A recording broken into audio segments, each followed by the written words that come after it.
할렐루야. 우리 좌우에 계신 분들하고 인사하겠습니다. 너무 잘 오셨습니다.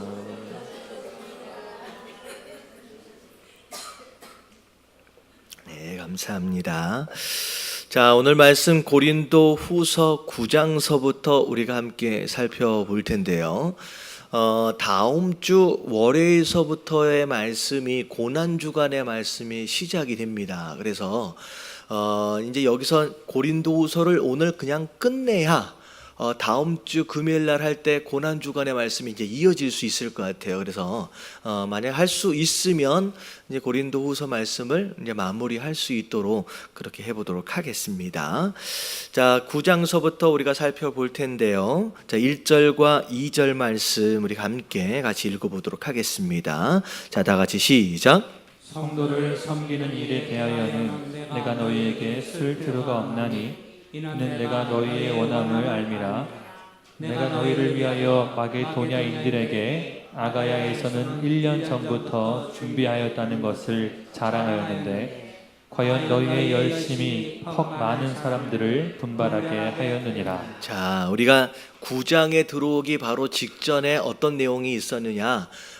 바울 사도가 연보에 대해서 이제 재촉하는 그런 상황들이 좀 있었죠. 근데 왜냐하면 고린도 교인들이 이제 고린도 지역 자체가 가난한 지역이 아니라고 말씀을 드렸잖아요. 제법 넉넉한 지역입니다. 그럼에도 불구하고 1년 전서부터 그 연보, 그러니까 구제헌금이에요. 구제헌금을 걷겠다라고 약속하고 시작했는데 아직까지 마무리가 안 된 거예요. 근데 오히려 늦게 복음을 들은 마게도냐 사람들은 오히려 먼저 그걸 모아가지고 굉장히 많은 액수를 이제 바울로 통하여서 이제 전달하는 상황들이 벌어집니다. 그러니까 먼저 된 자는 어떻게 된 거예요, 지금? 나중되고 나중대가 된 자가 먼저 된 거죠. 그래서 바울 사도가 뭐라고 얘기하느냐? 디도라고 하는 믿을 만한 사람을 보낼 테니까 1년 전서부터 약속하고 준비했던 그 연보에 대한 내용들을 가능하면 빨리 마무리 지었으면 좋겠다라고 이제 이야기한 게 이제 9장까지의 내용이었습니다. 자, 그러면서 이제 8장까지 내용이었어요. 그러면서 9장에 들어와서 이제 이 연보에 대해서 조금 더 구체적으로 이야기를 합니다. 그러면서 자, 2절 중간에 보니까 너희를 위하여 마게도냐인에게 아가야에서는 1년 전부터 준비하였다라고 자랑을 해놨다는 거예요. 그러니까 바울 사도가 마게도냐 사람한테 고린도 교회 사람들은 벌써부터 이 내용을 협력하기 위해서 1년 전서부터 이렇게 얘기했다. 자랑을 해놨다는 거예요. 그러니까 그 자랑하는 것을 듣고 마게도냐 사람들이 그러면 우리는 가만히 있으면 안 되지. 우리도 열심히 해야지 라고 해서 너희들의 결단으로 지금 누가 먼저 움직였어요? 마게도냐 사람이 먼저 움직인 거죠. 그러니까 어떻게 보면 너희로 인하여서 다른 사람들이 분발하게 했다는 거예요. 근데 그런 면에 있어서는 굉장히 좋은 이제 상황이지만 실제로 1년 전에 준비했던 그들은 아직까지도 완성을 못하고 있는, 마음만 먹고 있는 상황이 되었다는 거죠. 자, 그런데 이 형제들을 보낸 것은, 자, 이 형제들이다라고 하는 것은 기도와 더불어 함께 믿을 만한 사람을 보내기로 했잖아요. 그 연보를 전달할 사람으로. 이 일에 너희를 위하여 우리의 자랑이 헛되지 않고 내가 말한 것 같이 준비하게 하려 함이니라. 그러니까 바울 사도가 이제 고린도 교회를 나중에 이제 방문을 하게 될 거예요. 이제 3번째로 그냥 방문하게 되는데 그때는 누구와 함께 동행하게 되냐면 마게도냐 사람하고 함께 동행을 하게 돼요. 근데 만약에 마게도냐 사람하고 함께 동행해서 고린도 교회 안에 딱 갔더니 하나도 준비가 안 됐다. 그럼 어떻게 되는 거예요? 바울 사도도 엄청 창피해지는 상황이 되어지고 마게도냐 사람도 굉장히 실망하는 상황이 되어지고 여러 사람이 이 낙심하는 상황들이 벌어진다는 거죠. 그래서 바울 사도가 먼저 가기 전에 누굴 보낸 거예요, 지금? 디도하고 그 일행들을 먼저 보내서 그런 일이 절대 발생하지 않도록을 위해서 먼저 마치 선발대처럼 이제 보내게 된 상황이죠. 이걸 보면 이 고린도 교인들이 지금 믿을 만한 상태예요? 아니면 불안한 상태예요? 바울 사도 입장에서는 굉장히 불안한 상태예요 지금. 자, 그렇게 헛되지 자랑한 것이 헛되지 않도록 하기 위해서 자, 혹 마게도냐인들이 나와 함께 가서 그 얘기예요. 너희가 준비하지 아니한 것을 보면 너희는 고사하고 우리가 이 믿던 것에 부끄러움을 당할까 두려워하노라. 여러분, 이러고도 남을 만한 사람들이 지금 고린도 교회의 이제 상황이다라고 생각하시면 돼요. 자, 그러므로 내가 이 형제들로 먼저 너희에게 가서 너희가 전에 약속한 연보를 미리 준비하게 하도록 권면하는 것이 필요한 줄 생각하노니. 참 지혜롭죠, 바울 사도가. 이렇게 준비하여야 참 연보답게 억지가 아니니라, 이런 거죠. 미리 가서 이 디도가 준비하도록 하면 시간적 여유가 있기 때문에 이게 이제 마음을 합해서 모을 수 있는데, 바울 사도가 갑자기 가게 되면 부랴부랴 어떻게 돼요?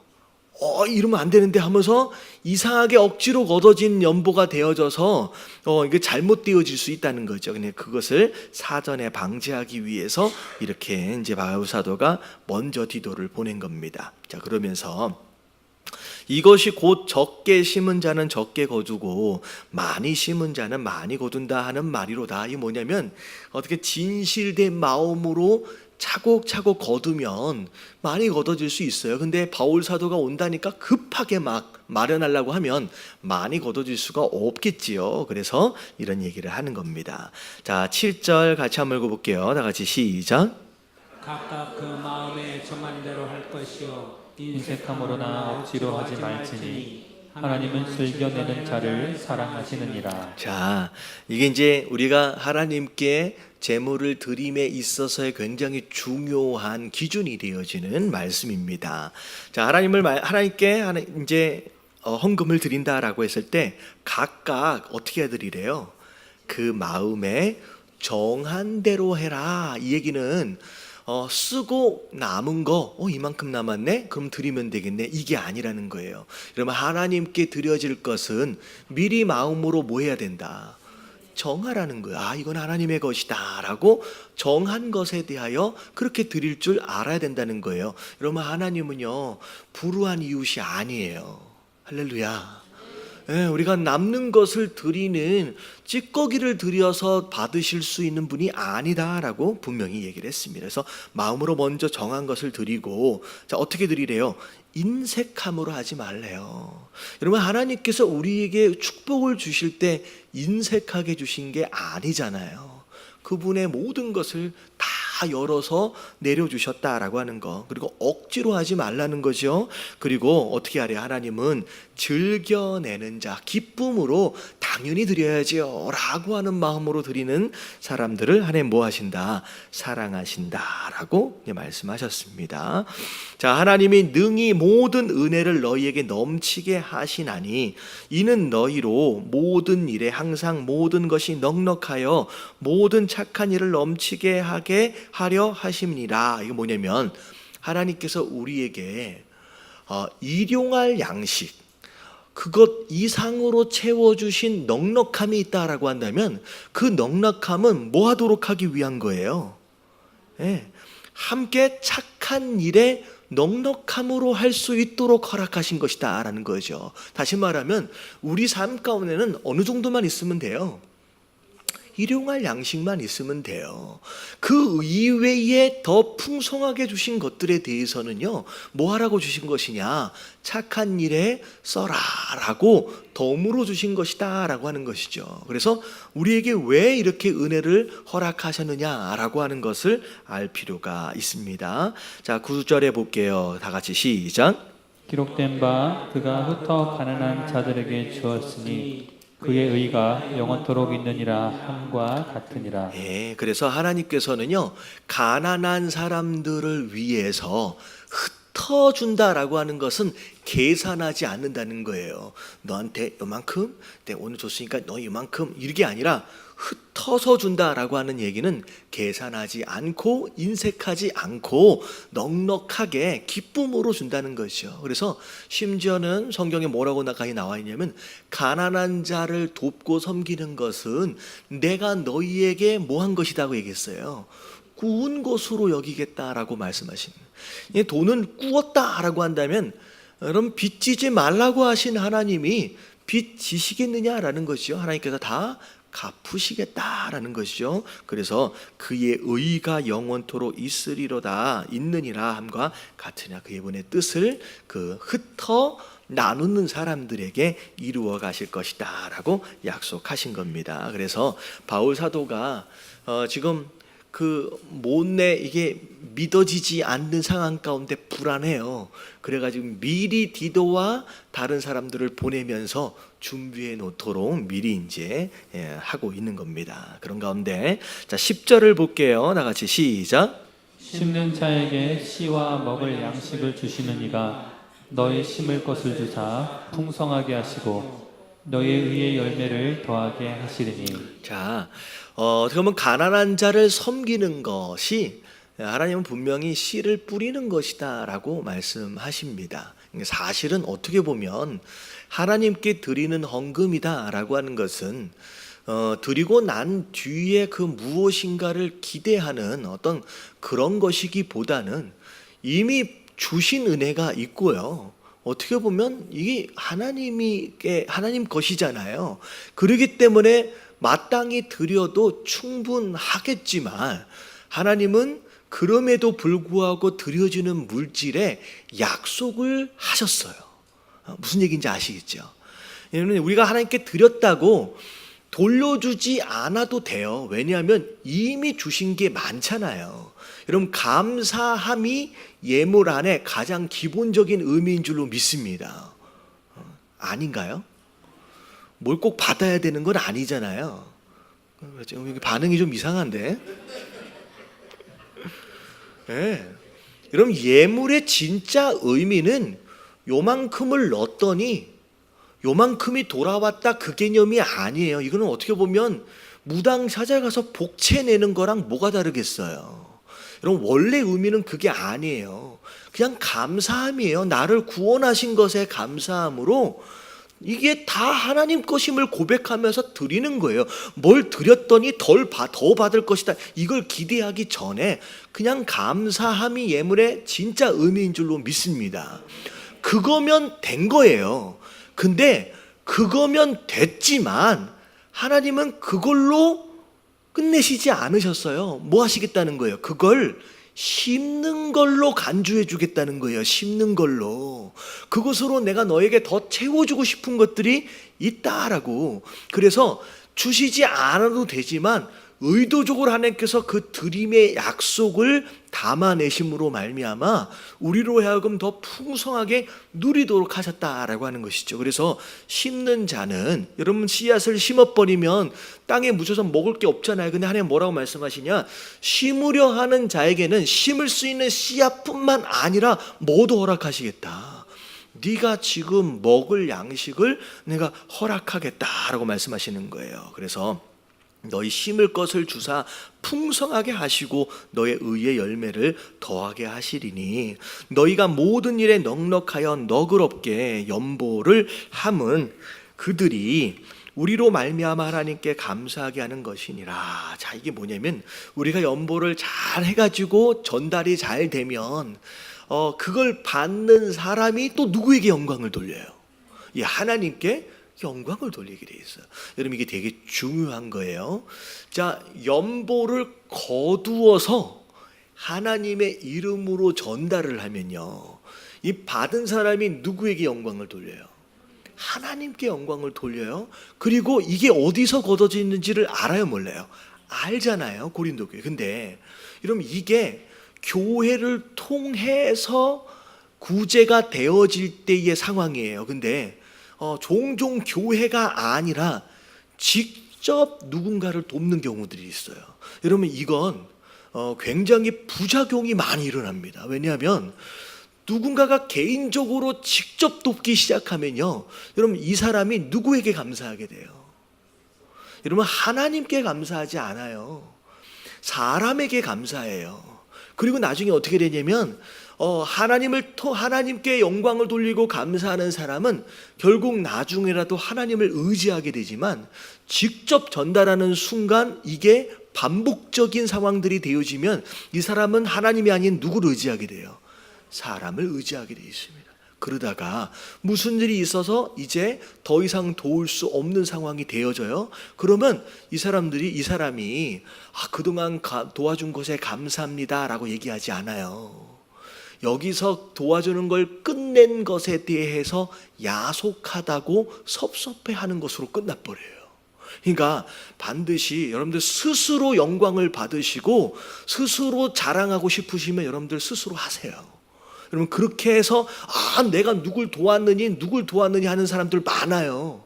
여러분 그렇게 하면 자기가 영광을 받고 자기 자랑으로 끝나요. 근데 하나님 뭐라고 말씀하시면 누굴 통해서, 이런 교회를 통해서 연보되어지도록 해서 전달되어지는 게 결국은 누구에게 감사하고 영광을 돌리는 것이다? 하나님께 감사하고 영광을 돌리게 하는 것이다 라고 지금 이야기를 하는 거죠. 자, 12절 같이 한번 읽어볼게요. 시작. 이 봉사의 직무가 성도의 부족한 것을 보충할 뿐 아니라 사람들이 하나님께 드리는 많은 감사로 말미암아 넘쳤느니라. 네, 이렇게 연보를 거두어서 이 일들을 하는 것은 어떻게 보면 서로가 서로의 부족함들을 채워주는 부분에서 아주 좋은 일들이고 있지만 또 하나님께 감사하는 것으로 말미암아 더 풍성해질 수 있는 그런 결과가 된다는 거죠. 자, 13절에 보니까 이건 중요한 내용입니다. 다 같이 시작. 이 직무로 증거를 삼아 너희가 그리스도의 복음을 진실히 믿고 복종하는 것과 그들과 모든 사람을 섬기는 너희의 후한 연보로 말미암아 하나님께 영광을 돌리고. 자, 여기까지요. 자, 이 직무가 무슨 직무냐? 연보를 거두어서 가난한 자들에게 전달하는 직무가 이 직무예요. 근데 이 직무로 뭐가 된대요? 증거가 된대요. 이 직무로 증거를 삼아 이렇게 나와 있잖아요. 근데 이 직무가, 이 일을 하는 게, 연보를 거두어서 전달하는 게 도대체 뭐의 증거냐? 뭐라고 나와 있어요? 너희가 그리스도의 복음을 진실히 믿고 복종하는 것. 다시 말하면 진짜 복음을 믿는지, 그리고 믿은 것을 따라서 복종하는지에 대한 뭐가 되어진다? 증거가 된다는 거예요. 무슨 얘기인지 아시겠죠? 다시 말하면 믿음은 잘 안 보여요. 어떻게 보면 복종되어진다라고 하는 거, 다시 말하면 이제 물질에 대하여 하나님 앞에 헌신하고 이것으로 고백할 줄 아는 것이 보이지 않는 믿음과 순종의 증거가 되어진다라는 거죠. 그래서 물질을 드린다라고 하는 것이 굉장히 중요한 것이다라고 얘기합니다. 그리고 그들과 모든 사람을 섬기는 너희의 후한 연보로 말미암아, 자, 누구에게 영광을 돌려요? 하나님께 영광을. 이 연보가 그렇게 돼요. 하나님께 영광을 돌리고, 심지어 또 그들은 너희를 위해서 뭐 하기 시작해요? 기도하기 시작하는 거예요. 받았으니까.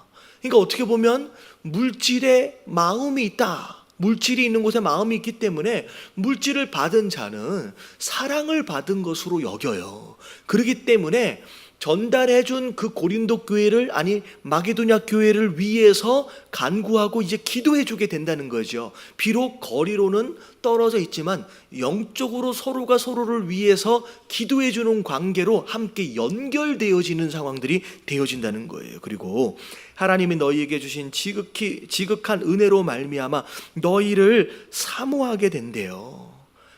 간절히. 이게 사모한다라고 하는 것은 어떻게 보면 사랑한다라고 하는 어떤 그런 의미일 거예요. 그리고 마지막 15절 다 같이 한번 읽어볼게요. 시작. 말할 수 없는 그의 은사로 말미암아 하나님께 감사하노라. 결국 이것으로 말미암아 마게도냐도, 고린도 교회도, 예루살렘 교회도 다 하나님께 뭐 하게 된다?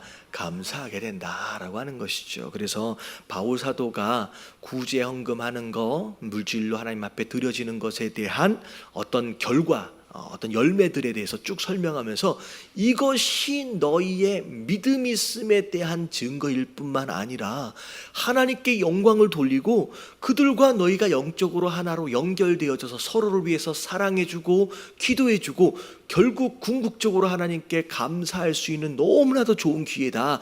그러니까 꼭 어떻게 해주면 좋겠다, 해줬으면 좋겠다라고 지금 설득하고 있는 것이죠. 그래서 이제 그렇게 이제 연보에 대해서 쭉 설명을 했어요. 자, 그리고 나서 이제 10장으로 좀 넘어옵니다. 자, 이제 1절, 2절 말씀 같이 한번 읽어볼게요. 시작. 너희를 대면하면 유순하고 떠나 있으면 너희에 대하여 담대한 나 바울은 이제 그리스도의 온유와 관용으로 친히 너희를 권하고 또한 우리를 육신에 따라 행하는 자로 여기는 자들에 대하여 내가 담대히 대하는 것 같이 너희와 함께 있을 때에 나로 하여금 이 담대한 태도로 대하지 않게 하기를 구하노라. 자, 얼굴을 마주보고 있을 때는 유순하게 대했대요. 그러니까 어떻게 보면 참 안타까운 마음도 있고요. 이제 어떻게 보면 고린도 교회가 제대로 세워지지 못하고 여러 가지 분쟁들과 여러 가지 이제 싸움들 이런 것들 때문에, 근데 참 안타까운 마음에 대면하고 있을 때는 그러니까 착하게 부드럽게 대하는데, 이게 멀리 떨어져서 이제 글을 쓸 때는 이게 이제 담대하다라고 하는 표현은 영어로 뭐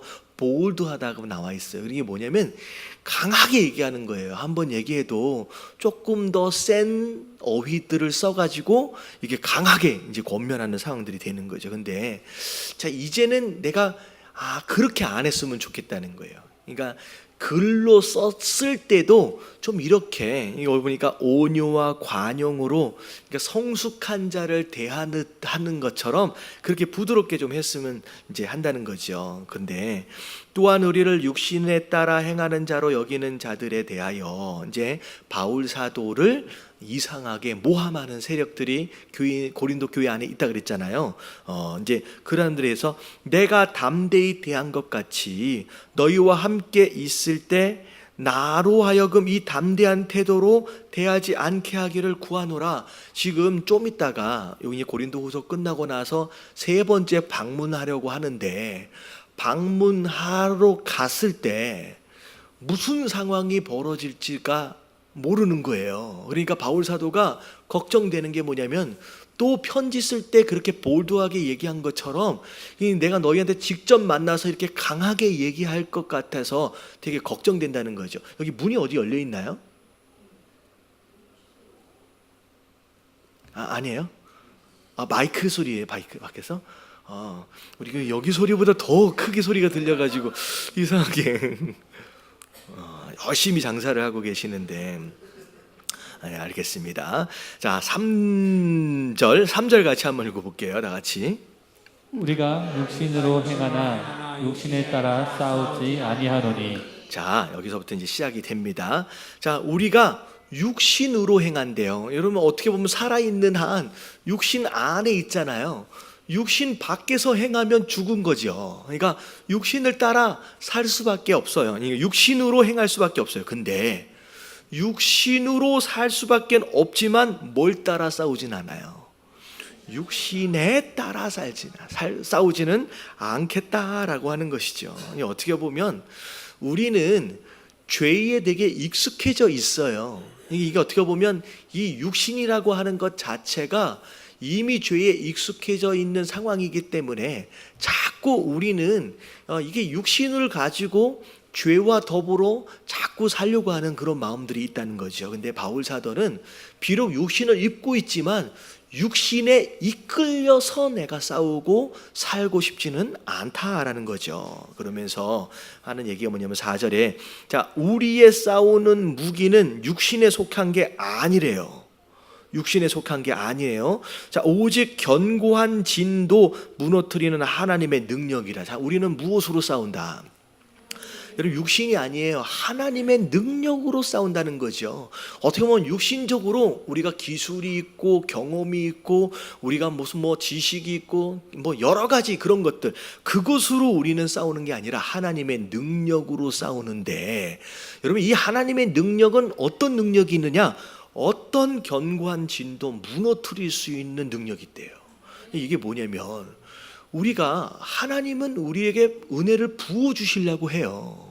그런데 하나님과 우리 사이를 가로막고 있는 견고한 진들이 있어요. 여러분 이게 죄일 수도 있고 나쁜 습관일 수도 있고 잘못된 세계관일 수도 있고 여러 가지 많은 것들이 견고한 진들이 되어져서 하나님과 우리 사이를 자꾸 갈라놓는다는 거죠. 근데 여러분 중요한 것은 뭐냐면 이 견고한 진들이 무너지기만 하면 그냥 하나님과는 소통이 돼버리는 거예요. 그냥 은혜를 입는 거예요. 그렇기 때문에 우리는 뭘 깨트려야 되느냐? 이 견고한진을 깨트려야 돼요. 근데 이건 육신으로 깨트릴 수 있는 게 아니라 뭘로 깨트리는 것이다?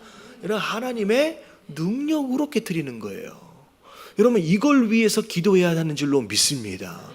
여러분, 이 능력을 받아야 돼요. 그래서 그 견고한 진들이 깨트려져야 된다는 거죠. 근데 우리 사이에 가로막고 있는 이 견고한 진들의 대표적인 것들이 뭐냐? 하나님 아는 것을 대적하여 높아지려는 것. 자, 이게 교만한 마음이에요. 그럼 교만한 마음이 우리 안에 있어서의 굉장히 중요한 묵직한 이제 견고한 진들이 되어질 수 있다. 여기 하나님 능력으로 우리의 교만함을 깨트려야 된다는 거죠. 그래서 어떻게 해야 돼요? 모든 생각을 사로잡아 가지고 그리스도에게 뭐하게 하다? 복종하도록 하라는 거죠. 그래서 이 얘기는 뭐냐면 자꾸 하나님에 대하여 알려함에 있어서 이것저것 설명해주고 이해해주고 우리가 알고 있는 이 상식선 안에서 자꾸 하나님을 이해하려고 시도하는 사람들이 있다는 거죠. 이게 어떻게 보면 생각으로 하나님 앞에 나아가는 거죠. 근데 하나님은 그렇게 알아지는 게 아니라는 거예요. 이 생각을 먼저 뭐해라? 사로잡아서 하나님 앞에 복종시켜라, 항복시켜버려라. 그것이 곧 겸손이라는 거예요. 여러분, 하나님을 자꾸 이해하려고 우리의 이 조그마한 생각을 가지고 접근한 것 자체가 하나님 보시기에는 뭐다? 여러분, 교만함이다라는 거죠. 여러분, 이것을 깨트려 버려야 돼요. 이게 깨지지 않으면요, 이해되어진 것만큼의 하나님만 믿어요. 설명해 주신 것만큼만 복종하고 순종해요. 그렇지 않는 것에 대해서는 하고 싶지 않은 거예요. 여러분, 이건 신앙이 아니에요. 신앙이 아니에요. 근데 그걸 먼저 깨트려라 하는 거죠. 자, 6절 말씀 같이 한번 읽어봅니다. 시작. 너희의 복종이 온전하게 될 때 모든 복종하지 않는 것을 벌하려는 준비하는 중에 있노라. 자, 그 복종이 결국은 교만한 마음을 깨트리고 그 무엇에서든지 순종하고 복종할 줄 아는 것, 바로 그것이 온전하게 되어질 것을 지금 바울 사도가 지금 이제 기대하고 있는 거예요. 그런데 자, 7절서부터를 보면 이제 재미있는 표현이 나옵니다. 너희는 외모만 보는도다. 만일 사람이 자기가 그리스도에게 속한 줄 믿을진대, 자, 자기가 그리스도에게 속한 것 같이 우리도 그러한 줄을 자기 속으로 다시 생각할 것이냐. 그러니까 그리스도에게 속했는지 안 속했는지는 눈으로 보이는 외모로 판단이 안 되는 거잖아요. 근데 보이지 않는 것들에 대하여 평가하고 판단할 때 자꾸 보이는 것을 기준으로 하려는 시도들이 있다는 거죠. 근데 이런 말씀을 보면 이 외모라고 하는 이 표현들을 보면 바울 사도가 그렇게 근사하고 잘생긴 모습은 아니었던 것 같은 생각이 좀 들어요. 그래서 여러분, 인터넷에 들어가서 바울 사도를 이렇게 쳐줘보면 그 옛날 그 성화 같은 데 이렇게 보면 바울 사도는 키도 이게 되게 작고 얼굴도 되게 이렇게 생겼고요. 그리고 대머리에다가 되게 못생긴 얼굴로 표현들이 많이 됩니다. 그래서 이게 바울 사도가 외모는 약간 조금 뒤떨어지지 않았나. 이게 사도다라고 여기기에 조금 어색한 분위기의 외모는 아니었나라는 생각이 좀 들어져요. 나중에 뒤에 좀 나오긴 하는데, 자, 8절을 보니까 주께서 주신 권세, 이게 사도의 권세인데 너희를 무너뜨리려 하는 것이 아니요 세우려 하는 것이니, 자꾸 바울 사도가 고린도 교인들을 향하여 책망하니까 이 고린도 교인들이 바울 사도에 대해서 오해하는 거예요. 자꾸 저 사도가 우리를 뭐 하려고 한다, 괴롭히려고 한다, 우리를 무너뜨리려고 한다, 힘들게 한다라고 생각하는 거예요. 근데 내가 너희한테 지금 이렇게 하는 것은 너희를 힘들게 해서 무너뜨려 버리려고 하는 게 아니라 오히려 이것으로 인해서 어떻게 되도록 더 세워가도록 하기 위해서 하는 것이라는 거지요. 내가 이에 대하여 지나치게 자랑하여도 부끄럽지 아니합니다. 이는 내가 편지들로 너희를 놀라게 하려는 것 같이 생각하지 않게 하는, 이게 이 편지를 쓸 때마다 너무 이렇게 강한 어휘를 가지고 막 쓰니까 이게 읽는 사람이 씨, 바울 사도가 왜 이렇게 우리한테 이렇게 얘기했지? 막 그렇게 오해되어지는 상황이 벌어지는 거죠. 자, 그러면서 10절 말씀 같이 한번 읽어볼게요. 시작. 그들의 말이 그의 편지들은 무게가 있고 힘이 있으니 그가 몸으로 대할 때는 약하고 그 말도 시원하지 않다 하니. 자, 바울 사도를 모함하는 자들의 이야기들이에요. 글은 잘 쓴대요. 여러분, 바울 사도는 공부를 많이 한 사람이에요. 학자 중에 학자예요. 그러니까 글이야 되게 잘 쓰겠죠. 근데 문제는 뭐냐면 보기에 또 몸으로는 대할 때 뭐하게 보여요? 약하대요. 심지어는 뭐 육신의 가시 뒤에 얘기가 나오지만 그냥 비실비실 약해 보여요. 그리고 심지어 뭘 또 잘 못했대요. 말도 시원하게 잘 못했대요. 여러분, 바울 사도는 언변에 탁월함이 없었어요. 언변에 탁. 여러분, 이 말씀을 읽으면서 참 감사가 되더라고요. 위로가 돼. 왜냐면 그 이름도 유명한 바울 사도도 모든 것을 다 잘한 게 아니었다는 거예요. 심지어 당시에 가장 중요한 전도자로서, 사도로서 가장 중요한 말하는 스피치에 문제가 있었다라고 하는 것은요, 이거는 굉장히 큰 단점 중에 하나거든요. 그럼에도 불구하고 하나님께서 이 바울 사도를 이렇게 크게 사용하셨다라고 하는 것은 우리가 모든 부분에 다 잘해야 쓰임받는 게 아니다라는 거예요.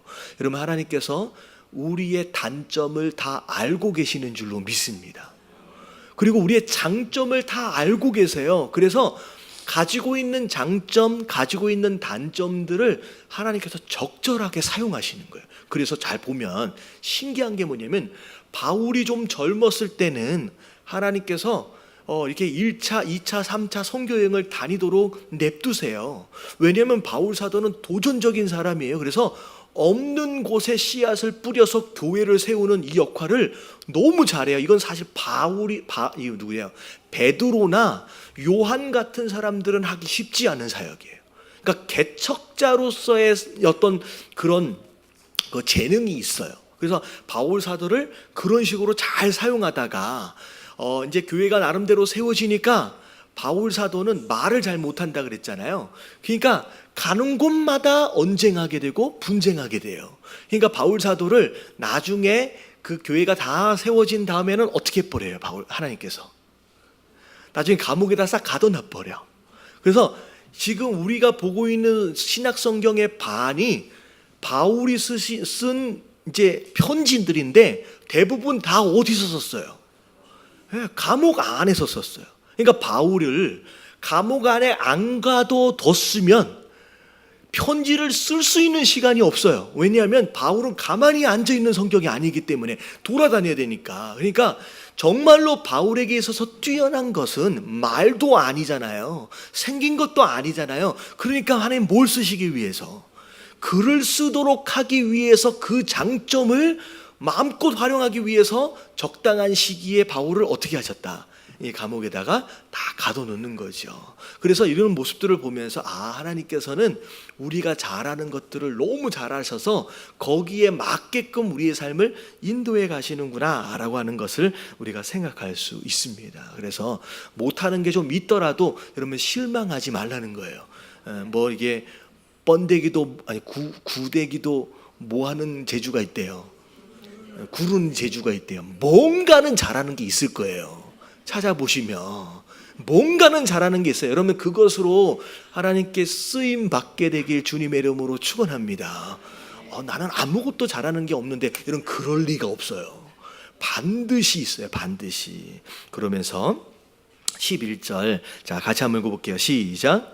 이런 사람은 우리가 떠나 있을 때에 편지들로 말하는 것과 함께 있을 때에 행하는 일이 같은 것임을 알지라. 네, 자 중요한 사람. 그러니까 어떻게 보면 이렇게 모함하고 바울 사도를 자꾸 이렇게 헐뜯는 사람들은 잘 생각해 보라는 거예요. 내가 글을 쓰는 것과 내가 살아가는 내 삶의 모습이 차이가 있는지 없는지. 바울 사도는 담대하게 얘기하는 거예요. 나는 쓴 대로 나는 어떻게 하고 있다. 나는 그렇게 살고 있다라는 거죠. 이게 굉장히 중요한 거예요. 그럼 바울 사도는 쓴 대로 얘기하잖아요. 그러면 우리가 말한 것이 있다라고 한다면, 우리가 쓴 것이 있다라고 한다면 그것이 우리의 삶과 함께 일치되어질 수 있는, 여러분 이게 사실 신실한 성도의 모습이어야 한다라고 하는 것이죠. 그래서 말하는 거, 이게 뭐라 그래요? 언행일치라고 얘기하잖아요. 그렇게 사는 것이 더 중요하다, 뭔가를 잘하는 것보다 이게 더 중요하다라고 얘기를 합니다.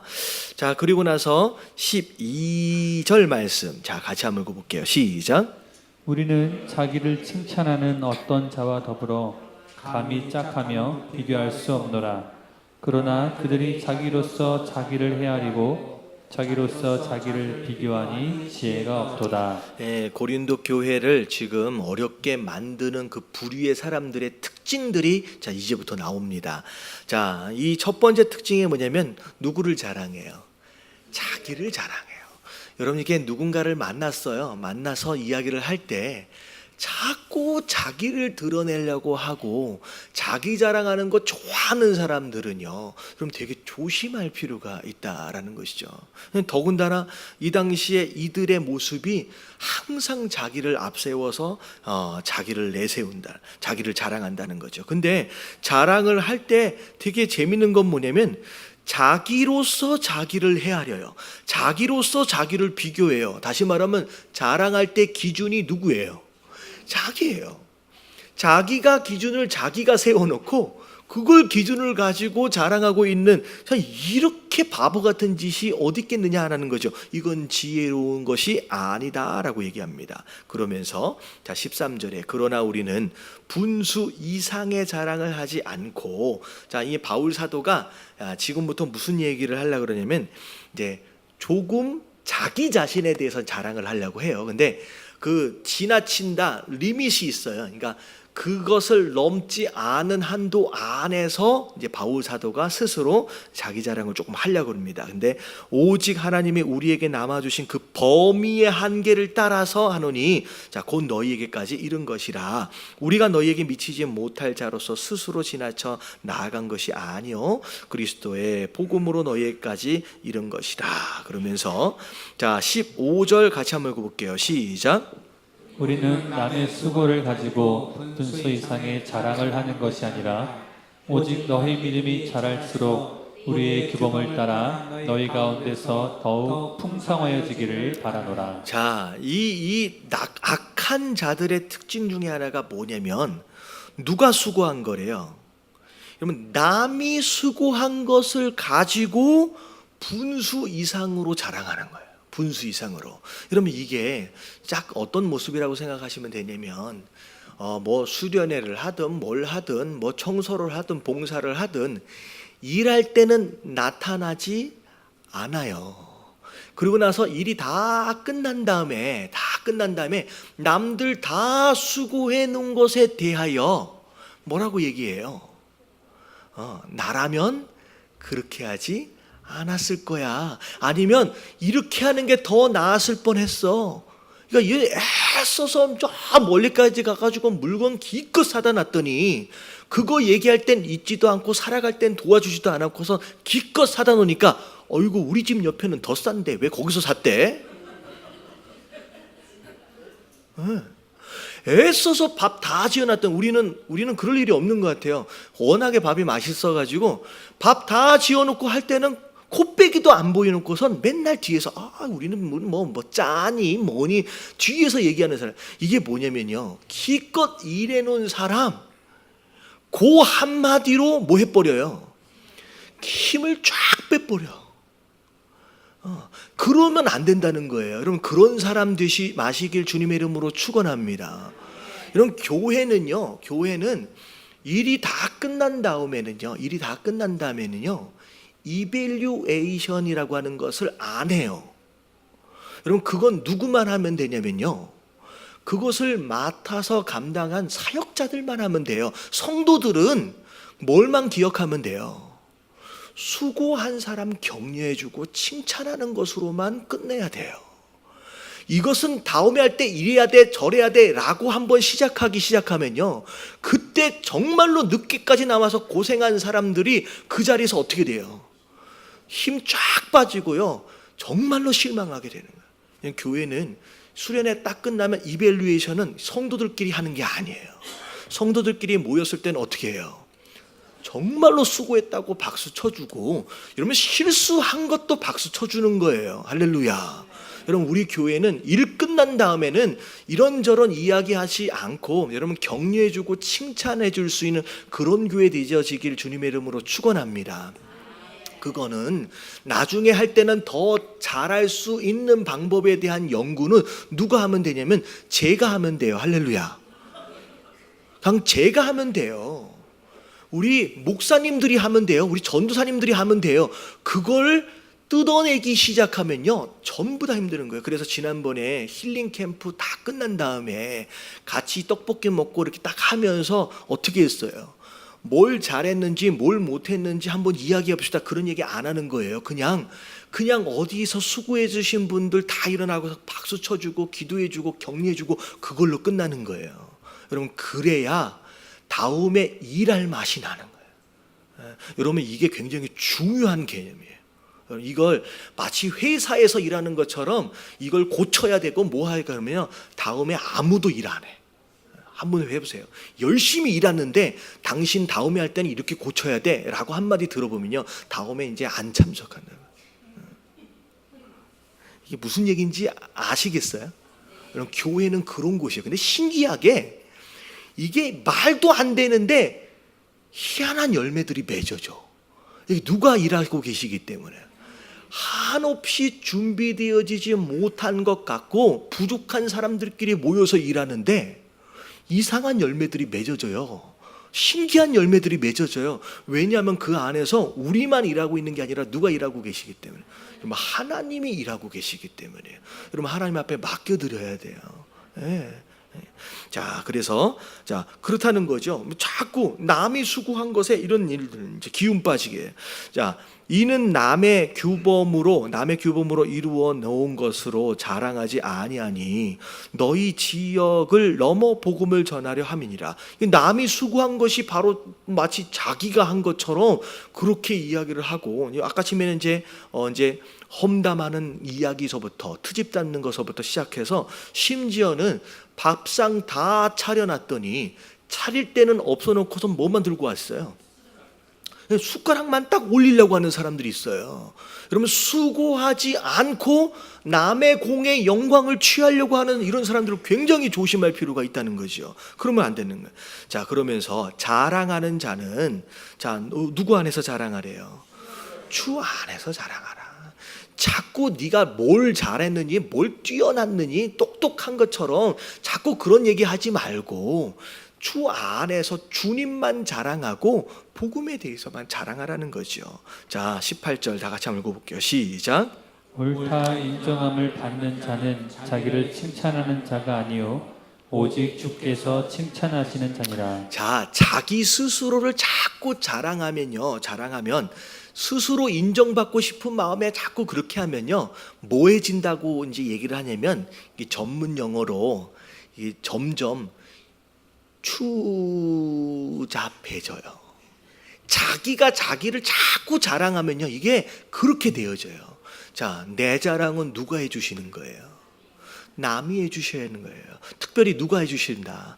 그러면 하나님이 나를 자랑해 주실 때 그때 가장 아름답고 영광스러운 것이 된다라고 하는 것이죠. 그래서 내가 뭘 자랑하느니 뭘 하느니 자꾸 스스로를 내비치기보다는 하나님이 그리고 다른 사람이 나를 자랑하고 인정해 줄 수 있도록 해야 되는 줄로 믿습니다.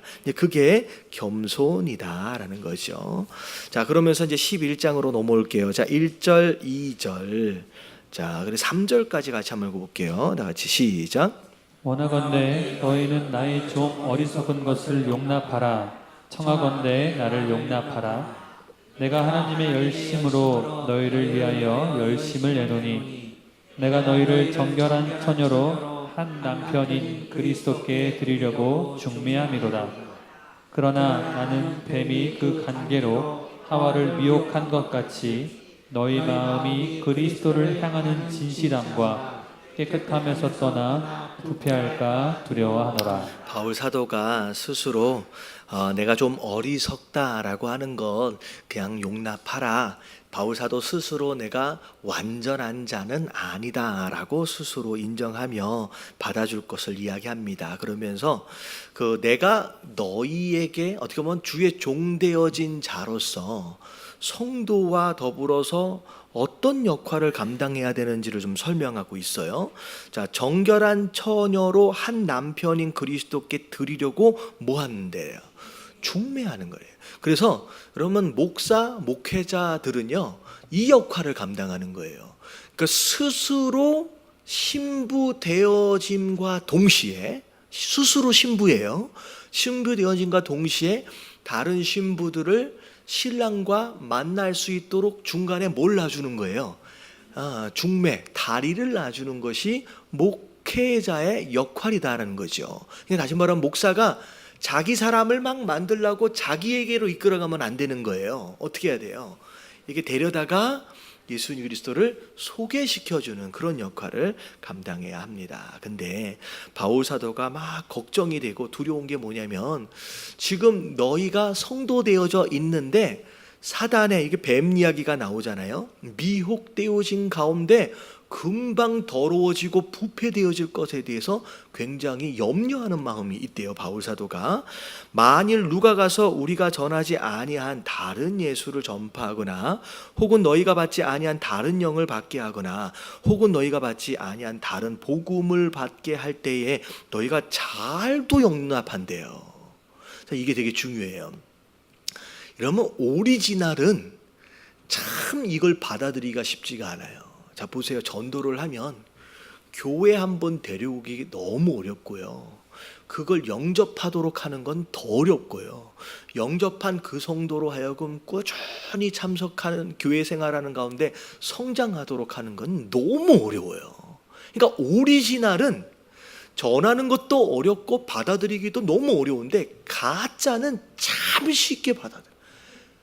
이게 참 신기한 거예요. 왜냐하면 우리는 죄에 익숙해 있기 때문에 가짜에 익숙해 있는 거예요. 그래서 이단은 너무 쉽게 빠져. 말도 안 되게 쉽게 빠지고요. 그리고 나오는 것도 너무 어려워요. 한 번 신천지에 빠지면 나오는 사람이 그렇게 드물 정도로 너무 빠져나오기가 쉽지 않다는 거죠. 근데 이거 보세요. 이단들이 거짓들이 예수에 대해서 전한대요. 그러니까 다른 예수라고 얘기하는 것은 다시 말하면 예수이긴 예수예요. 근데 다른 종류의 예수를 전하는 거예요. 다른 종류의 영에 대해서 이야기하고요. 다른 종류의 복음에 대해서 이야기를 하는 거예요. 되게 비슷해 보이지만 가짜인 거예요. 여러분, 비슷해 보이는 것을 쫓아가면 안 돼요. 진짜를 쫓아가야 되는데 그것에 대해서는 너무도 잘 용납하고 있는, 그러니까 바른 이야기는 잘 안 듣고요, 잘못된 이야기에서는 아주 솔깃한 거예요. 그것에 막 귀 기울이고 신나서 맞장구 치고 그렇게 되는 거죠. 그런 모습들. 자, 우리가 이제 정신을 잘 차려야 되는데, 자, 이런 거예요. 진짜 예수인지 진짜 영인지 진짜 복음인지는 어떻게 가려야 돼요? 어떻게 가려야 돼요? 이런 기준이 있어야 돼요. 기준이 있어요. 뭐가 기준이에요? 말씀이 기준이죠. 다시 말하면 말씀을 잘 모르면 예수인 줄 알고 가는 거예요. 그게 가짜인데, 말씀을 잘 모르면 그게 진짜 영인지 알고 속아서 가는 거고요. 말씀을 잘 모르면요, 그게 복음인지 알고 쫓아가는 거예요. 그래서 얼마나 낭패를 보는지 여러분이 말씀에 여러분 익숙해지시길 주님의 이름으로 축원합니다. 그래서 제가 어떤 청년이 그 미국에 있을 때 그걸 한번 보여준 적이 있어요. 은행에서 일하는데 이 100불짜리 위조 지폐를 한번 보여준 적이 있는데, 여러분 이 100불짜리 위조 지폐, 여러분 옛날에는 뭐 복사기 해가지고 뭐 했을런지는 모르겠는데 요즘에 나오는 100불짜리 위조 지폐는 진짜 지폐하고 봤을 때 구별이 안 가요. 진짜 컴퓨터 안에 이렇게 집어넣어 보지 않는 한 이게 육안으로 식별이 안 돼요. 너무 똑같아요. 마치 이단이 그래요. 이단이 다른 성경 가지고 증거하지 않아요. 예배하지 않아요. 우리가 보고 있는 똑같은 성경 가지고 예배해요. 너무 비슷해요. 구별이 안 돼요. 근데 제가 전에 그런 말씀 드렸잖아요. 진짜 이 위조 지폐를 감식하는 진짜 전문가들이 이걸 감식해 내기 위해서 하는 방법들 가운데 가장 많이 하는 방법들이 뭐냐면, 하루 종일 뭐 하고 있는지 하면 진짜만을 보고 만지고 있대요. 이거 어떻게 해서든 뭐에 익숙해지는 거예요? 진짜에 익숙해지는 거예요. 말씀을 계속 보고 공부하고 묵상하고 하는 것으로 말미암아 진짜에 익숙해지면요, 가짜가 딱 들어오는 순간 닭살이 딱 돋아요.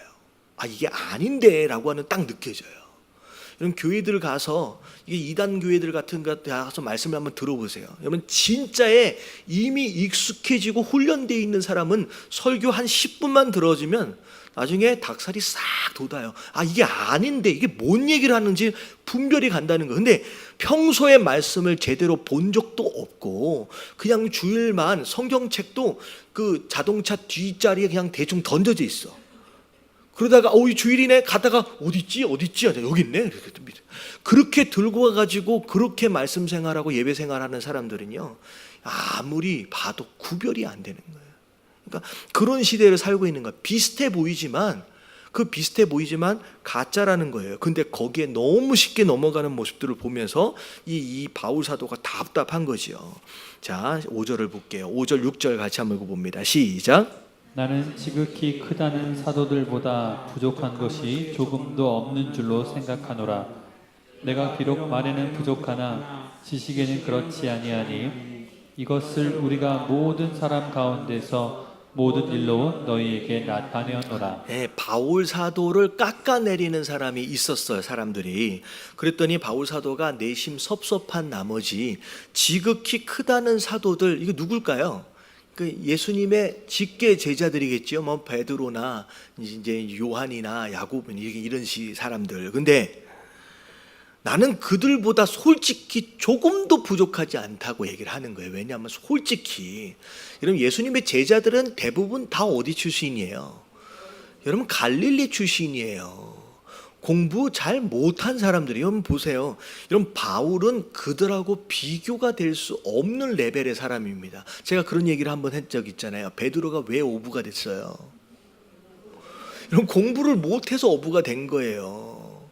왜 그러면 이스라엘 유대인들의 교육 제도를 보면 이해가 되어져요. 왜냐면 이 나이가 되면 그냥 학교에 다 모여서 공부를 해요. 그러다가 이게 공부를 시켜다 보면 그 떡잎부터 분별이 돼요. 아, 얘는 아무리 가르쳐도 얘는 쉽지 않겠다 싶은 애들서부터 먼저 집에 보내는 거예요. 슬그슬게 보내다 보면 결국 어렸을 때 집에 돌아간 애들이 무슨 일을 할까요? 그냥 아버지가 하는 일을 물려받아서 하는 거예요. 그러다가 정말로 100명 중에 1명, 1000명 중에 1명이 어디로 가요? 예루살렘으로 가는 거예요. 그래서 그들이 바리새인이 되고요, 서기관이 되는 거예요. 지금 그게 바울 사도예요. 다시 말하면 이게 지식적인 수준이나 레벨로 봤을 때 베드로하고 바울은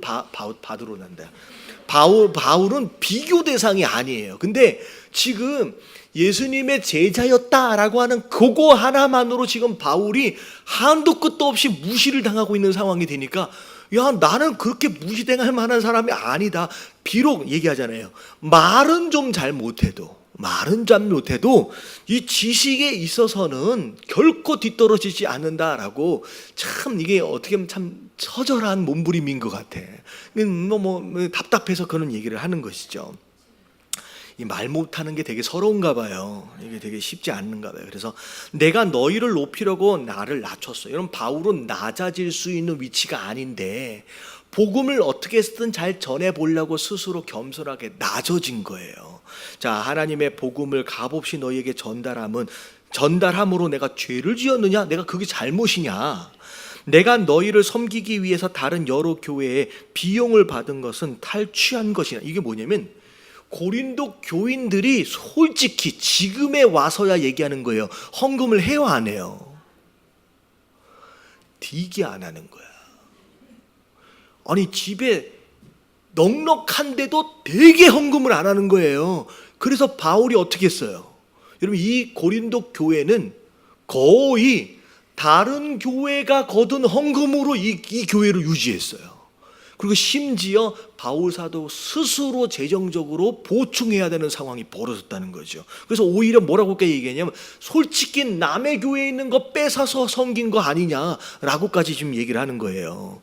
또 내가 너희와 함께 있을 때에 비용이 부족하였으되 아무에게도 누를 끼치지 아니하였으면 마게도냐에서 온 형제들이 나의 부족한 것들을 보충하여, 마게도냐는 나중에 세워졌는데 오히려 나중에 세워진 분들의 헌금으로 말미암아 고린도 교회가 지금 오히려 보충을 받았다는 거예요. 내가 모든 일에 너희에게 폐를 끼치지 않기 위하여 스스로 조심하였고 또 조심해야 돼. 그러니까 바울 사도가 이 고린도 교회 하나를 세워보려고 얼마나 애를 태워가면서 그렇게 했는지를 보여요. 근데 지금 알아주지를 않는 거예요. 알아주질 않는 거예요. 자, 그리스도. 자, 10절, 11절 같이 한번 읽어봅니다. 시작. 그리스도의 진리가 내 속에 있으니 아가야 지방에서 나의 이 자랑이 막히지 아니하리라. 어떠한 까닭이냐? 내가 너희를 사랑하지 아니함이냐? 하나님이 아시느니라. 나는 내가 해온 그대로 앞으로도 하리니, 다시 말하면 지금까지의 상황들 솔직히 다시 똑같은 상황이 일어난다라고 할지라도 나는 똑같이 할 거다. 내가 후회함이 없다라는 얘기를 합니다. 기회를 찾는 자들이, 자, 이거 나쁜 사람들이에요. 기회를 찾는 자들이 그 자랑하는 일로 우리와 같이 인정받으려는 그 기회를 끊으려 함이니라. 그런 사람들은 거짓 사도요 속이는 일꾼이니 자기를 그리스도의 사도로 가장하는 자들이니라. 자, 이게 뭐냐면, 자, 이래요. 진짜 수고는 누가 했어요? 이 교회를 세우기 위해서 바울이 했어요. 근데 바울이 세워놓고 떠날 수밖에 없었어요. 그랬더니 슬그머니 누군가 들어온 거예요. 거짓 교사들이. 근데 이 교회를 세울 때에 수고하지 않는 자로서 이 교회 안에서 인정받고 나름대로 자리 하나 차지해 보기 위해서 이들이 무슨 짓을 하고 있느냐. 자, 첫 번째 방법은 자기 자랑을 함과 동시에 누굴 깎아내리는 거예요, 지금? 바울을 깎아내리는 거예요. 그러니까 수고했던 바울을 깎아내리는 것으로 인하여 자기의 자리를 마련하고 인정받으려고 하는 시도들을 지금 이들이 하고 있다는 거죠. 근데 그들은 거짓된 자들이다라고 지금 이야기하고 있는 거예요. 자, 그래서 자, 14절 15절 같이 한번 읽어볼게요. 시작. 이것은 이상한 일이 아니니라. 사탄도 자기를 광명의 천사로 가장하니 그러므로 사탄의 일꾼들도 자기를 의의 일꾼으로 가장하는 것이 또한 대단한 일이 아니니라. 그들의 마지막은 그 행위대로 되리라. 이상한 일이 아니래요. 왜냐하면 사단도 그렇게 하고 있기 때문에. 그러니까 사단이 어떻게 해요? 스스로 광명한 천사처럼 가장한대요.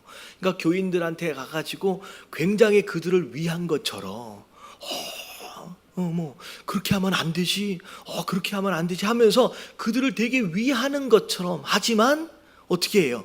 그들을 드러내기 위해서, 인정받기 위해서 먼저 수고했던 바울을 막 깎아내리는 거예요. 말도 못하지, 그게 뭐 사도야, 제자도 아니었는데 뭘 어떻게 했는데 하면서 바울 사도를 깎아내림으로 말미암아 자기들이 그 교회 안에서 자리를 잡으려고 그렇게 애를 쓰는 것이죠. 자, 그런 가운데 자, 16절 같이 한번 읽어볼게요. 시작. 내가 다시 말하노니 누구든지 나를 어리석은 자로 여기지 말라.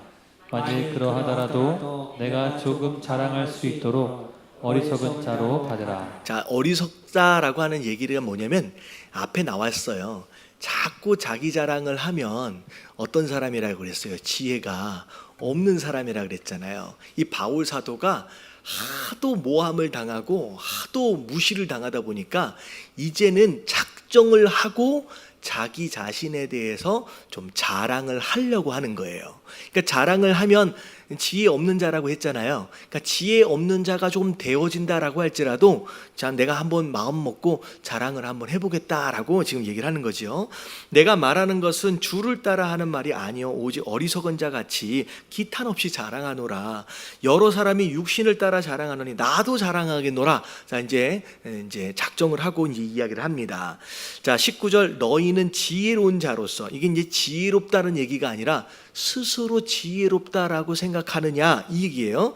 어리석은 자들을 기쁘게 용납하는구나.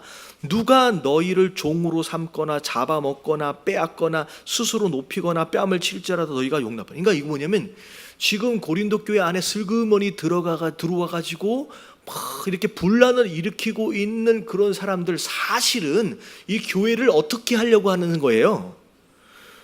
종 삼고 잡아먹고 해코지하고 나쁘게 하려고 하고 있는데 그걸 지금 모르고 있다는 거예요. 모르고 거기에 같이 장단을 맞춰주고 있다라고 하는 거죠. 나는 우리가 약한 것 같이 욕되게 말하노라. 누가 우리가 무슨 일에 담대함은 어리석은 말이라마 나도 담대하리라. 자, 그러면서 바울 사도가 참 이제 22절에서부터 자기 자랑을 시작하는 거예요. 자, 그들이 스스로 히브리인이다라고 자랑하느냐? 나도 히브리인이래.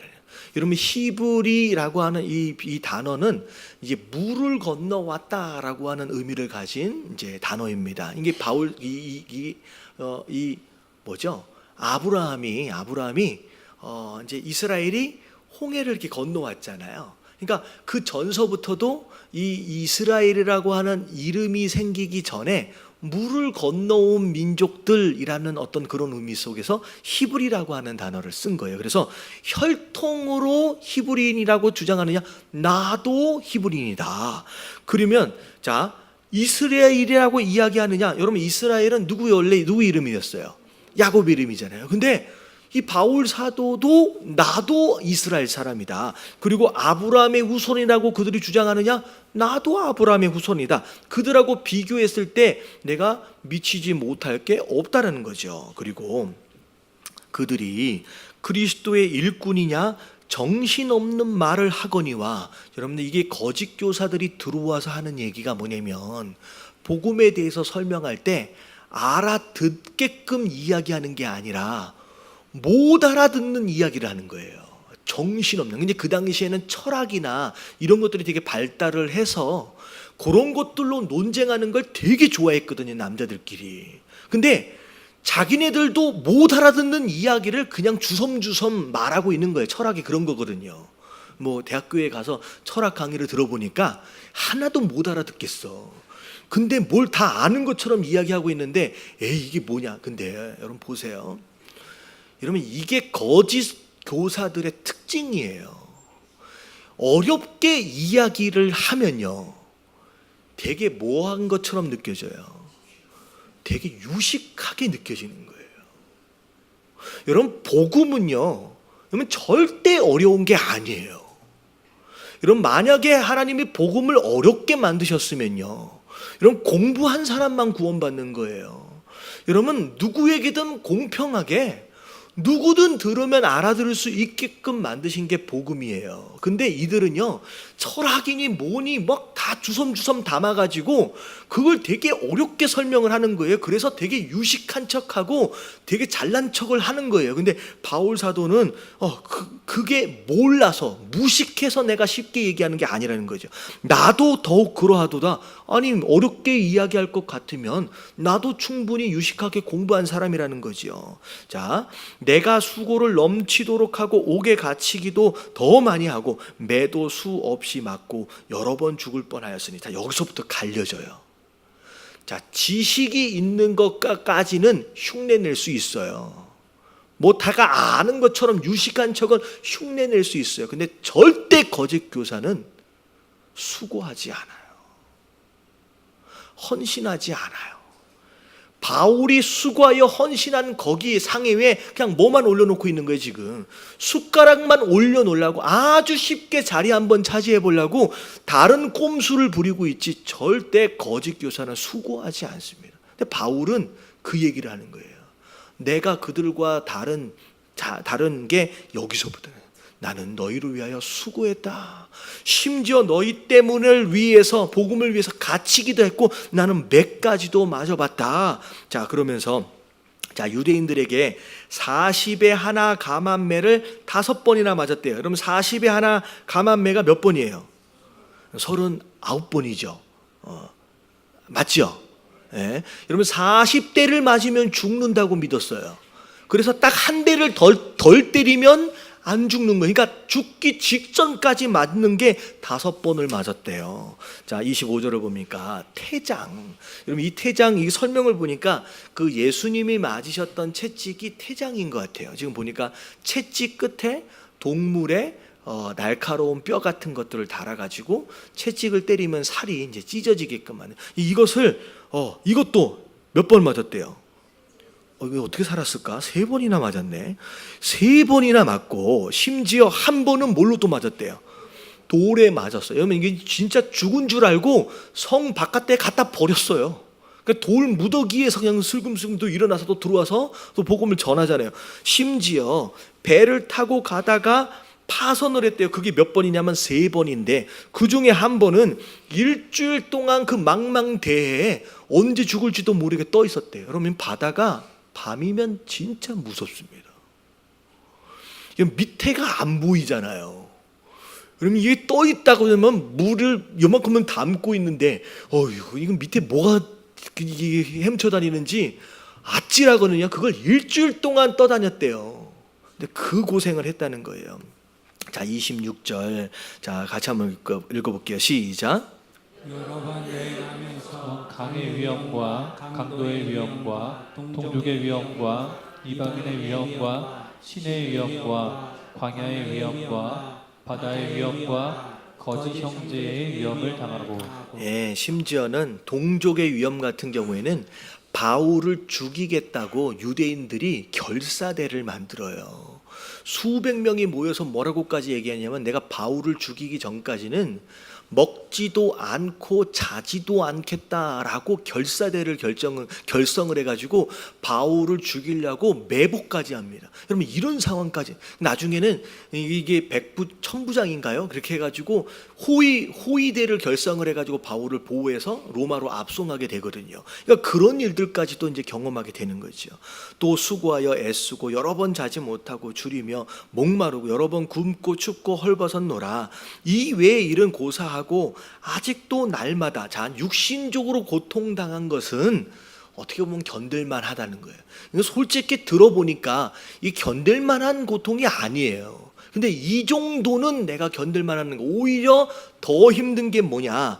자, 아직도 날마다 내 속에 눌리는 일이 있대. 그게 뭐예요? 곧 모든 교회를 위하여 염려하는. 그러니까 지금 육신적인 고통보다 지금 고린도 교회가 바울 사도 속삭이는 게 훨씬 더 괴롭다는 거예요. 지금 그렇다는 거죠. 누가 약하면 내가 약하지 아니하며 누가 실족하게 되면 내가 애타지 아니하더냐. 내가 부득불 어쩔 수 없이 자랑할진대. 자, 약한 것을 자랑하리라 라고 하면서 이제 마지막 자랑이 본인의 연약함에 대해서 이야기를 합니다. 자, 주 예수의 아버지 영원히 찬양할 하나님이 내가 거짓말 아니하는 것을 아시느니라. 자, 32절 33절 시작.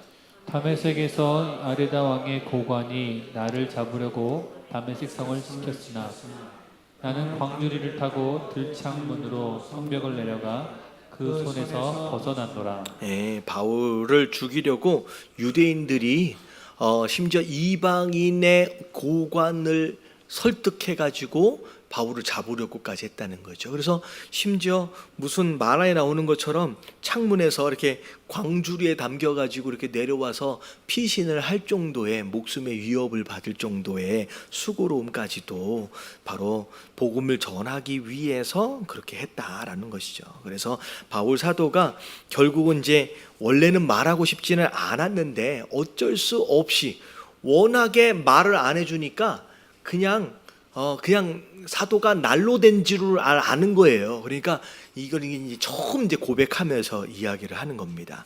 자, 그러면서 1절을 보니까 자, 이 12장 1절이에요. 무익하나마 내가 부득불 자랑하노니. 자, 이게 유익하지 않은 걸 알아요. 그런데 어쩔 수 없이 자랑해요. 자, 주의 환상과 계시를 말하리라. 자, 이게 마지막 내용인데 뭔 내용이냐? 거짓 교사들이 이 스스로 인정받기 위해서 하는 일들이 뭐냐면 영적으로 내가 뭘 봤다는 거예요. 내가 뭘 체험했다는 거예요. 그러면 이것으로 스스로를 뭐하게 여기도록 하는 거예요? 신령하게 여기도록 만든 거예요. 그러니까 바울 사도가 사실 그 얘기를 한 적이 없어요. 영적으로 뭘 봤느니 뭐 했느니 이야기를 안 해놓으니까 바울 사도는 맨날 글만 쓰고 있는 사람으로 여기는 거죠. 근데 거짓 교사들이 들어와서 뭐 영적으로 내가 뭐 하나님 뭐 보이느니 뭐가 예언이 있느니 계시가 있느니 막 이런 얘기를 하니까 거기에 혹한 거예요. 그래서 바울보다 훨씬 더 낫네. 괜찮은 사람이네. 여기서 마음이 끌리는 거지. 바울이 하도 답답해서 야 나도 해봤다는 거야. 나도 해봤다. 그러면서 2절에 보니까 내가 그리스도 안에 있는 한 사람을 아노니. 자, 이 한 사람이 누구예요? 이게 자기 자신이에요. 자기 자신이에요. 그러니까 자기 자신을 이야기하는데 한 사람을 안다라고 이 표현을 합니다. 자, 그는 14년 전에, 벌써 14년 전이에요. 옛날 이야기예요. 자, 셋째 하늘에 이끌려 간 자라. 그가 몸 안에 있었는지 몸 밖에 있는지 나는 모르거니와 하나님은 아시느니라. 내가 이런 사람을 아노니 그가 몸 안에 있었는지 몸 밖에 있었는지 나는 모르거니와 하나님은 아시는. 이게 3인칭, 자기 자신을 3인칭으로 기록한 그 이유가 뭐냐면 약간 문학적인 어떤 특성들 가운데 하나인데 이런 거예요. 여러분 꿈을 꾸어보시면 내가 1인칭인 상황에서 내가 막 경험하는 그런 꿈이 있는가 하면 내가 나를 이렇게 보면서 내가 경험하는 것을 이제 보는 그런 꿈을 꿔보신 적 있으세요? 꿈 안 꾸시나 봐요. 있잖아요. 그런 거예요. 그러니까 내가 하나님으로부터 계시를 받고 환상을 봤는데 마치 내가 제3자에 있는 것처럼 그런 식으로 이제 뭐라 그럴까요? 이미지가 형성이 된 거죠. 그래서 약간 그런 식으로 자기 자신을 설명하면서 3인칭으로 이렇게 쓴 겁니다. 근데 내가 낙원에 이끌려 가서 말로 표현할 수 없는 말을 들었으니 사람이 가히 이르지 못할 말이로다. 그러니까 하나님이 주시는 어마어마한 메시지를 주신 거예요. 내가 이런 사람을 위하여 자랑하겠으나 나를 위하여서가 잠깐만 여기까지요. 자, 사람이 가히 이르지 못할 말을 하나님이 주셨대요. 그러니까 어떻게 보면 과연 그때 어떤 말씀을 주셨는지는 알 수가 없어요. 근데 아마도 바울이 쓴 서신들 가운데 그 내용들이 많이 녹아져 있지 않겠느냐라는 생각을 해보게 됩니다. 근데 굳이 바울이 내가 그때 하나님이 뭐라고 얘기했는지를 얘기를 해요, 안 해요? 안 해요. 이러면 이게 특별히 하나님께서 계시를 주실 때에 그 계시를 받은 사람이 취해야 할 행동들 가운데 하나예요. 자, 이게 왜냐면요. 여러분 하나님 말씀은 이미 완성되어져 있어요. 여러분 성경만으로 구원받을 수 없다. 여러분 성경만으로 우리가 예수 그리스도를 닮아갈 수 없다. 여러분 그러면 성경은 온전하고 완전한 게 아니죠. 여러분 성경 하나만으로 이미 충분한 줄로 믿습니다. 여러분 다른 이 외의 말씀이 필요한 게 아니에요. 다른 복음이 필요한 게 아니에요. 이미 성경은 완성되어졌고요. 여러분 이 성경 하나로 우리는 충분히 구원받을 수 있고요. 이것만으로 우리는 충분히 예수 그리스도를 닮아갈 수 있어요.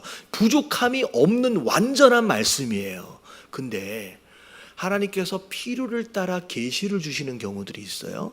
이게 온전하시지 않아서가 아니라 특별한 이유 때문에 주신 거예요. 그렇다라고 한다면 그 계시는 누가 필요한 말씀이에요? 계시를 받는 그 당사자에게 필요한 말씀이에요.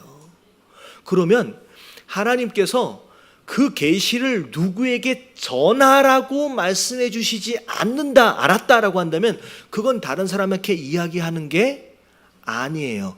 나만 알아야 할 말씀이에요. 바울 사도도 얘기했잖아요. 사람이 감히 이야기할 수 없는 말이다. 그래놓고 그게 무슨 말이었는지 얘기하지 않아요. 자기에게 주신 말씀이기 때문에. 여러분들, 이게 예언이든 계시든 이런 것들로 자꾸 우리의 마음을 술렁술렁하게 만드는 사람들이 있으면 조심해야 돼요. 여러분, 이것으로 충분해요. 여러분, 이것에 집중해야 돼요. 이게 다른 것에 자꾸 누가 뭔 말씀을 했느니 뭐 이렇게 하면 그런가 해가지고 괜히 기울어지는 사람들이 있는데, 여러분 이거 되게 조심할 필요가 있다는 거죠. 그리고 특별히 예언에 대해서도 우리가 되게 조심할 필요가 있습니다. 하나님께서 허락하시는 예언과 이 무당이 하고 있는 예언하고의 가장 큰 차이가 뭘까? 제가 고민을 하다가 제가 이렇게 좀 이제 기준을 좀 잡아봤어요.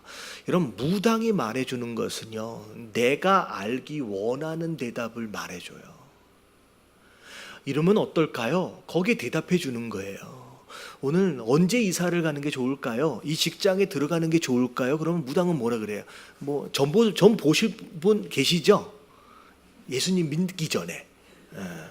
그러면 내가 알고 싶은 것에 대한 질문, 거기에 대한 대답을 해줘요. 무당들은요.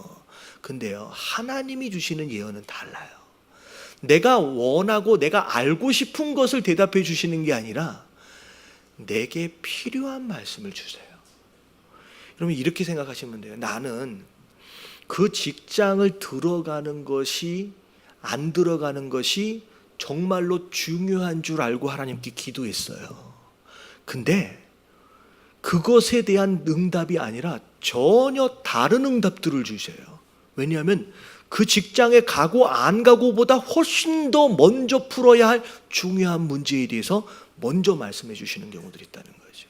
그래서 우리가 예언이나 이런 것들에 대해서 자꾸 무당 찾아가는 것처럼 언제 뭐 하는 게 좋을까요? 막 저를 찾아와서 뭐 꿈 해석해 달라고, 저는 그런 거 잘 못해요.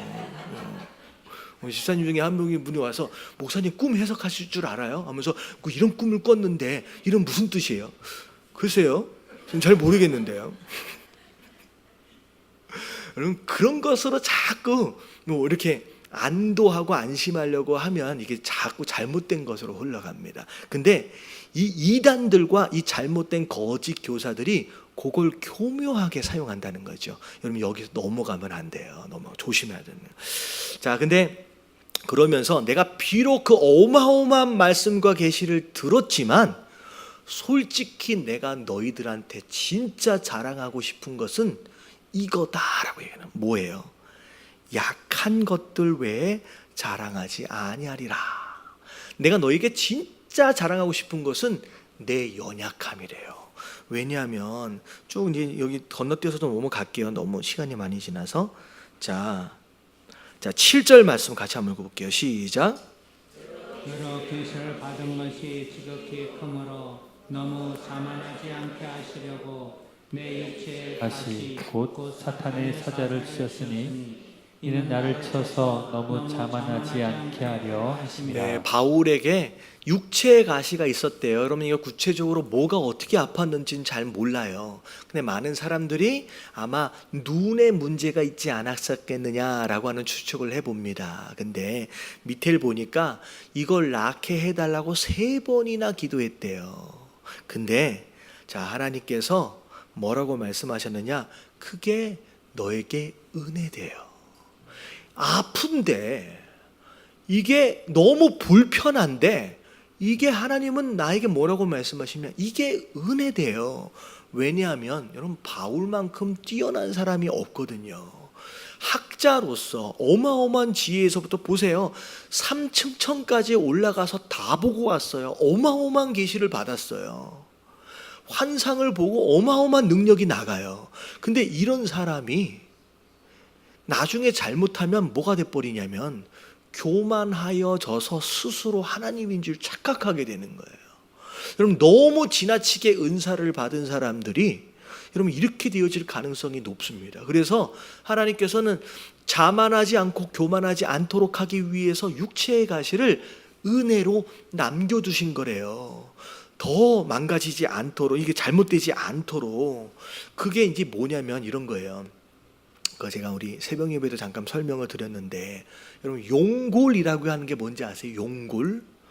이 용골이 뭐냐면, 처음 듣는 얘기는 아닐 텐데, 이게 용골이 뭐냐면 큰 배를 만들 때 배 밑에다가 굉장히 큰 드럼통 같은 것을 붙여요. 그래서 그 밑에다가 쇠나 물같이 무거운 것을 채워 넣습니다. 그래서 큰 배가 밑에서 균형을 잡을 수 있게끔 도와주는 것이 용골이라는 거예요. 여러분 배는 원래 가벼워야 되잖아요. 그래야지 잘 뜨거든요. 근데 가벼운 배를 만들 때는 용골을 만들질 않아요. 근데 종종 인터넷이나 이런 데 보면 아주 빠른 모터보트가 막 달려가다가 바람의 저항을 이기지 못해서 붕 떠가지고 뒤집어지는 거 혹시 보신 적 있으세요? 경주 같은 거 할 때. 여러분들 이게 큰 배를 만들 때는요, 속도를 낼 때 배가 물 위로 떠오르는 것을 막도록 하기 위해서 오히려 밑으로 끌어내립니다. 가벼우면 훨씬 더 빨리 갈 수 있을 것 같은데 일부러 물 밑으로 끌어내리는 거예요. 왜냐하면 지나치게 빨리 가다가 어떻게 될 수 있어요? 뒤집어지는 거예요. 그래서 무게중심을 잡아내기 위해서 밑으로 끌어내리는 힘을 주기 위해서 용골이라고 하는 것으로 무거운 걸 채워 넣는 거예요. 여러분 이런 거예요. 우리 인생에 육신적으로 가시가 있을 수도 있고 여러 가지 연약함들이 있어요. 솔직히 교회 생활을 하면서 신앙생활을 하면서 사명 감당하면서 이것만 좀 나았으면 좋겠는데, 그러면 정말로 열심히 사역할 수 있을 것 같고, 이 불편한 것만 마치 발목에 채워져 있는 마치 족쇄처럼 이것만 풀려지면 자연스럽게 멋있게 일할 수 있을 텐데, 기도해도 해결이 안 되는 이 가시 같은 것들이 있을 수 있다는 거죠. 근데 이게 바로 안전장치라는 거예요. 이게 없으면 신나게 달릴 수는 있어요. 근데 언젠가는 어떻게 된다는 거예요? 뒤집어진다는 거예요. 그래서 큰 배를 만들 때는 반드시 밑에다가 이 용골 같은 것을 하나씩 붙여 놓습니다. 작은 배는 붙이지 않아요. 그래서 여러분 생각하세요. 나에게 좀 큰 용골 같은 게 딱 붙어 있다라고 한다면, 하나님이 나를 어떤 배로 쓰시려고, 모터보트가 아니라 좀 큰 배로 쓰시려고, 더 큰 짐을 나르고 더 많은 사람을 구원하도록 하기 위해서 이 용골을 허락하셨구나라고 여러분 여기시길 주님의 이름으로 축원합니다. 바울은 그래서 오히려 내가 삼층천 보고 온 것보다 내가 진짜 자랑할 수 있는 것이 뭐다? 지금 내 연약함이래요. 그게 내게 은혜이기 때문에. 근데 그게 은혜인 이유가 뭐냐면 내가 교만하지 않도록 하는 역할을 할 뿐만 아니라, 자 밑에를 보면, 자 19절을 보면, 내 은혜가 내게 족하도다. 이는 내 능력이 어디서 나온대요?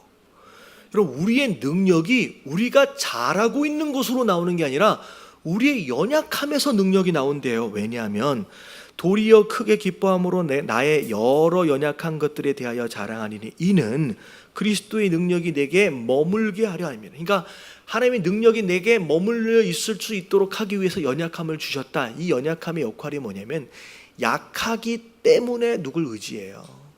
하나님을 의지하는 거예요. 네. 하나님을 의지하는 거예요. 하나님 붙잡는 거예요. 기도하는 거예요. 이런 거죠. 만약에 아픈 데가 아무것도 없고 그냥 정말로 내가 다 잘한다 그러면 이런 기도 안 해요. 하나님 의지하지 않아요. 매달리지 않아요. 자기가 잘난 줄 알아요. 그래서 멋있게 달려가다가 뒤집어져서 망하는 거예요. 하나님께서는 우리 인생을 잠깐 쓰다 버릴 일회용이 아니라 끝까지 함께 같이 동행하도록 하기 위해서 어떻게 하셨다? 연약함을 허락하셨다라고 하는 것이요. 그래서 여러분 신앙생활을 언제까지 해야 돼요? 여러분 끝까지 해야 돼요. 여러분 죽을 때까지 여러분 끝까지 잘 하시길 주님의 이름으로 축원합니다. 그렇게 하기 위해서 무릎이 안 낫는 거예요. 그래서 어깨가 안 낫는 거고요. 그래서 허리가 안 낫는 거예요. 여러분 은혜로 여기시길 주님의 이름으로 축원합니다. 자, 몇 번 기도하면 돼요? 3번 기도했다 그러잖아요. 여러분 기도는 응답을 받을 때까지 하는 거예요. 3번 기도했다고 끝내지 마시고 응답 받을 때까지 하세요. 자, 하나님이 그 네 은혜가 족하다라고 응답이 있으면 자, 그때는 그 기도를 안 하면 돼요. 안 하면 돼요. 그렇게 전까지는 여러분 아픈 곳이 있으면 여러분 끝까지 기도하시길 주님의 이름으로 축원합니다. 이왕이면 멀쩡한 몸으로 일하는 게 낫잖아요. 그렇죠? 할렐루야. 그래서 지금 그 얘기를 하는 거예요. 자, 마지막 10절 같이 한번 읽어봅니다. 시작. 그러므로 내가 그리스도를 위하여 약한 것들과 능력과 궁핍과 박해와 분고를 기뻐하노니 이는 내가 그 약할 때에 강함이라. 자, 약한 것들 그리고 능력, 오히려 그렇게 당한 거 힘들었던 그런 모든 것들이 오히려 나를 강하게 만들었다라고 이야기를 합니다. 왜냐하면 그때일수록 더 하나님을 의지하고 붙들었기 때문에. 그래서 빌립보 감옥 안에서 바울이 실라와 더불어 함께 찬양하고 기도했던 걸 보세요. 제가 그렇게 얘기했잖아요. 그들이 원래부터 믿음이 좋아서 뭐 그렇게 얻어 터졌어도 뭐 이것쯤이야 라고 하는 마음에 그냥 믿음으로 찬양했다. 저는 그런 해석보다는 저는 오히려 진짜 그 순간은 절망적인 거예요. 너무 힘들고 괴로워서 기도하지 않고 찬양하지 않고는 그 어려운 상황을 견딜 수가 없어서 찬양하고 기도했었을 것 같다라는 마음이 들어요. 물론 이제 올라가서 물어보면 알겠죠. 진짜 뭐 믿음이 좋아서 그렇게 했는지. 근데 저는 그런 마음이 들더라고요. 바울이 그 얘기를 하는 거예요. 오히려 그때 그렇게 하나님께 힘들 때 기도해서 그게 내게 능력이 되었다라고 얘기합니다. 여러분 그 하나님, 여러분들이 실력 의지하지 마세요. 잘한 거, 장점들 하나님 사용하시긴 하지만 오히려 그게 여러분들을 넘어뜨리게 되는 이런 잘못된 것일 수 있다는 거죠. 그래서 오히려 연약함으로 인하여 감사하시고 더 기도할 수 있는 저와 여러분들 되시길 주님의 이름으로 축원합니다. 여기까지 해야 될 것 같아요. 자, 여기까지 하고 다음 주 성금요일 때 요 앞에 남아 있는 부분들을 마무리를 하고 그러니까 이제 고난 주간의 말씀 전할 수 있도록 하겠습니다.